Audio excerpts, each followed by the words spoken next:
Kamlesh, good morning. ഈ ജനവിധി ഒരു പരിശോധനയ്ക്കും തിരുത്തലിനുമുള്ള അവസരമാക്കുകയാണോ LDF? സമാനതകളില്ലാത്ത വികസന പ്രവർത്തനങ്ങൾ നടത്തിയ ഒരു സർക്കാരാണ് നമ്മുടെ മുൻപിലുള്ളത്. പക്ഷേ തദ്ദേശ തെരഞ്ഞെടുപ്പിൽ ആ അംഗീകാരം ജനത്തിൽ നിന്ന് ആ അംഗീകാരം തിരികെ കിട്ടിയില്ല. അതെന്തുകൊണ്ടാണ് എന്ന് പരിശോധിക്കാനുള്ള വളരെ പ്രധാനപ്പെട്ട നീക്കങ്ങളിലേക്ക് കടക്കുകയാണോ?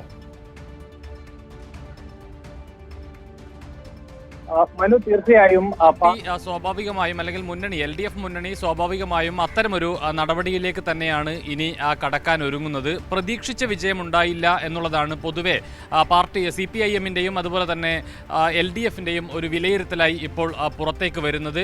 ഒരു തിരിച്ചടി ഉണ്ടായിരിക്കുന്നു. സംസ്ഥാന തലത്തിൽ നോക്കുമ്പോൾ UDF-ന് ഒരു മേൽക്കൈ ഉണ്ടാകുന്ന നിലയിലേക്ക് കാര്യങ്ങൾ പോകുന്നു. പക്ഷേ നിലവിലെ കേരളത്തിലെ സംസ്ഥാനത്തെ രാഷ്ട്രീയ സാഹചര്യം എടുത്ത് പരിശോധിച്ച് നോക്കിക്കഴിഞ്ഞാൽ എന്തുകൊണ്ടും LDF-ന് അനുകൂലമായ ഒരു രാഷ്ട്രീയ സാഹചര്യമായിരുന്നു. ജനങ്ങളുടെ പ്രശ്നങ്ങൾക്കാണ് LDF എല്ലാ കാലത്തും വലിയ പരിഗണന നൽകിയിട്ടുള്ളത്, പ്രാമുഖ്യം നൽകിയിട്ടുള്ളത്.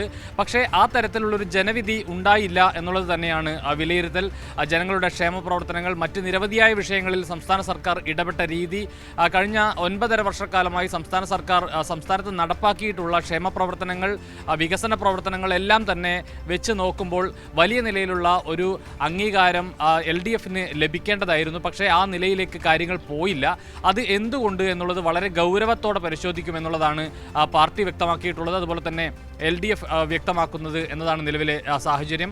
കൂടുതൽ ആഴത്തിൽ ജനങ്ങളിലേക്ക് ഇറങ്ങിച്ചെല്ലാനാണ് LDF-ന്റെ തീരുമാനം, CPIM-ന്റെ തീരുമാനം.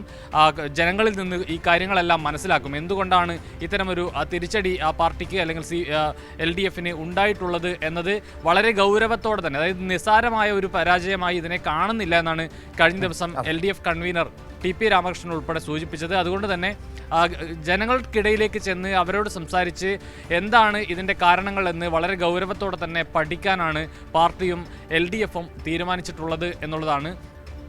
പക്ഷേ ഈ വിധി എന്ന് പറയുന്നത്, ഈ തദ്ദേശ തെരഞ്ഞെടുപ്പിലെ ജനവിധി എന്ന് പറയുന്നത് UDF-ന് മേൽക്കൈയുണ്ട് എന്ന് പറയുമ്പോൾ പോലും CPIM-ന്റെ വോട്ടുകൾക്ക് അല്ലെങ്കിൽ CPIM-ന്റെ ഒരു അടിത്തറ ഇളകി എന്ന നിലയിലേക്ക് കാര്യങ്ങൾ പറയാൻ കഴിയില്ല. ആ ഒരു CPIM-ന്റെ വോട്ട് വിഹിതം നിലനിർത്താൻ കഴിഞ്ഞിട്ടുണ്ട്. ഈ ജില്ലാ പഞ്ചായത്താണെങ്കിലും, ഈ ജില്ലാ പഞ്ചായത്തിലും ബ്ലോക്ക് പഞ്ചായത്തിലും ഒക്കെയാണ് നേരിട്ട് ഒരു പൊളിറ്റിക്കൽ ഫൈറ്റ് നടക്കുന്നത്. അതൊരു രാഷ്ട്രീയ പോരാട്ടം എന്നുള്ള നിലയിലേക്ക് കാര്യങ്ങൾ പോകുന്നത് ബ്ലോക്ക് പഞ്ചായത്തുകളുടെയും അതുപോലെ തന്നെ ജില്ലാ പഞ്ചായത്തുകളുടെയും ഉൾപ്പെടെയുള്ള തെരഞ്ഞെടുപ്പുകളിലാണ് എന്നത് നമുക്ക് കാണാൻ കഴിയും. അവിടെ ഈ ബ്ലോക്ക് പഞ്ചായത്തിൽ ഉൾപ്പെടെ വലിയ മുന്നേറ്റം ഉണ്ടാക്കാൻ UDF-ന് കഴിഞ്ഞിട്ടില്ല എന്നുള്ളതാണ് ഈ കണക്കുകൾ സൂചിപ്പിക്കുന്നത്. 79 ഇടത്താണ് UDF ഉള്ളത്, 63 ഇടത്ത് LDF-ഉം ഉണ്ട്. അതായത് ഏതാണ്ട് ഒപ്പത്തിനൊപ്പം എന്നുള്ള നിലയിലേക്ക് തന്നെയാണ് കാര്യങ്ങൾ പോകുന്നത്. ജില്ലാ പഞ്ചായത്താണെങ്കിലും 7 വീതം ജില്ലാ പഞ്ചായത്തുകൾ പിടിച്ചുകൊണ്ടാണ് LDF-ഉം UDF-ഉം ഉള്ളത്. അതായത് ഒരു 9.5 വർഷക്കാലം ഒരു മുന്നണി സംസ്ഥാനത്ത് തുടർച്ചയായി ഭരിച്ചിട്ട് കൂടി ഒരു ഭരണവിരുദ്ധ വികാരമുണ്ടായി എന്ന് പറയാൻ കഴിയാത്ത നിലയിലേക്ക് തന്നെയാണ് ഈ വിധിയെ നമ്മൾ കാണേണ്ടത് എന്നതാണ് ഒരു പ്രധാനപ്പെട്ട കാര്യം. അതിൽ 7 ജില്ലാ പഞ്ചായത്തുകൾ വീതം LDF-ഉം UDF-ഉം പങ്കിടുന്നു എന്നതാണ് ഈ തെരഞ്ഞെടുപ്പ് വിധിയെ നമ്മൾ ആ നിലയിലാണ് കാണേണ്ടത് എന്നുള്ളതാണ് ഏറ്റവും പ്രധാനപ്പെട്ട കാര്യം. ഗ്രാമപഞ്ചായത്തുകളിൽ ഒരു വലിയ മേൽക്കൈ നേടാൻ UDF-ന് കഴിഞ്ഞിട്ടുണ്ട്. അതുപോലെ തന്നെ കോർപ്പറേഷനുകളിൽ 2 കോർപ്പറേഷനുകൾ പുതിയതായി കൂട്ടിച്ചേർക്കാൻ കഴിഞ്ഞു എന്നുള്ളതാണ്. കണ്ണൂർ കോർപ്പറേഷൻ UDF നിലനിർത്തുന്നു. കൊല്ലത്താണെങ്കിൽ കേവല ഭൂരിപക്ഷം ഇല്ല, പക്ഷേ ഏറ്റവും വലിയ ഒറ്റകക്ഷിയായി UDF മാറുന്നു എന്നുള്ളതാണ്. തിരുവനന്തപുരത്താണെങ്കിലും സമാനമായ നിലയാണ്. BJP ഏറ്റവും വലിയ ഒറ്റകക്ഷിയായി മാറുന്ന ഒരു സാഹചര്യമുണ്ട്. കോഴിക്കോട് പക്ഷേ LDF നിലനിർത്തുകയും ചെയ്യുന്നു എന്നുള്ളതാണ്. ഈ മൊത്തത്തിൽ ഈ ഒരു ഫൈറ്റ് എടുത്ത് നോക്കിക്കഴിഞ്ഞാൽ വലിയ ഒരു തിരിച്ചടി LDF-നുണ്ടായി എന്ന് പറയാൻ കഴിയില്ല. ഒരു ഒപ്പത്തിനൊപ്പം തന്നെയാണ്. പക്ഷേ ഗ്രാമപഞ്ചായത്തുകളുടെ കാര്യത്തിൽ മാത്രമാണ് UDF-ന് ഒരു മേൽക്കൈ എടുക്കാൻ കഴിഞ്ഞിട്ടുള്ളത്. പക്ഷേ ഗ്രാമപഞ്ചായത്തുകൾ എന്ന് പറയുന്നത് ഏറ്റവും അടിത്തറയിലുള്ള ഏറ്റവും അടിസ്ഥാനപരമായ വോട്ടുകളാണ്.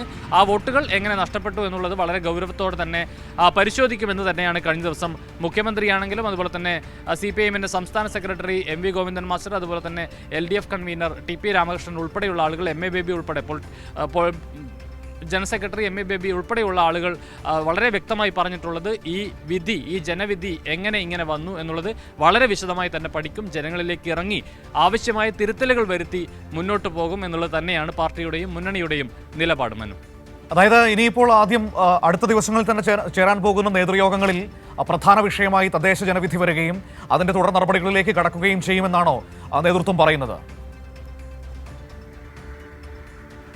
തീർച്ചയായും ആ നിലയിലേക്കുള്ള പ്രവർത്തനങ്ങളിലേക്ക് തന്നെയാണ് ഇനി പാർട്ടിയാണെങ്കിലും മുന്നണിയാണെങ്കിലും മുന്നോട്ട് പോകാൻ തീരുമാനിച്ചിട്ടുള്ളത് എന്നുള്ളതാണ്. ഈ വിധി, അതായത് നിലവിലെ ഒരു സാഹചര്യം LDFന് അനുകൂലമായ ഒരു സാഹചര്യമായിരുന്നു. പക്ഷേ ആ നിലയിലേക്ക് എന്തുകൊണ്ട് വോട്ടുകൾ വന്നില്ല, അല്ലെങ്കിൽ ജനവിധി വന്നില്ല എന്നുള്ളത് അങ്ങേയറ്റം ഗൗരവത്തോടെ തന്നെ പരിശോധിക്കേണ്ട ഒരു കാര്യമാണ്.